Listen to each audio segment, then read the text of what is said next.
Hey troopers, so this is again the JMC E-11 Blaster from Trooper Cooler, from Market Trooper Cooler, and as you can see, quite a few parts now. It's had a primer, a grey primer, just added to it. In this case, I'm in the UK, and this is a brand called Halfords. They do car spares and things like that.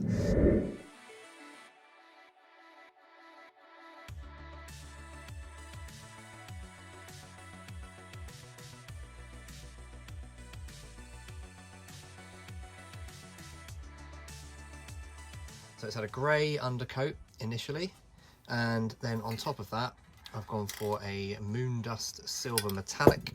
So of course that's where we're up to now with that metallic finish.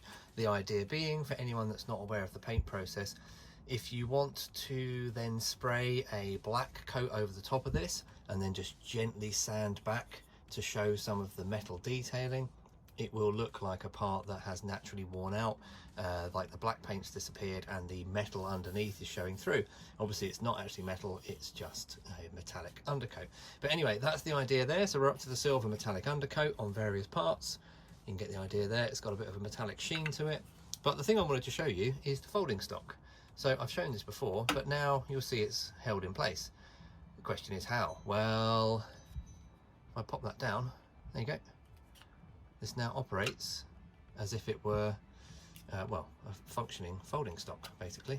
And that is done through the wonder of magnets. So I've actually now glued some high-powered magnets inside the barrel. So the magnets are inside the barrel.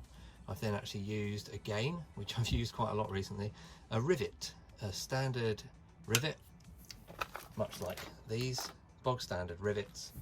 And I've put the rivet, I've attached it into this inner part of the folding stock.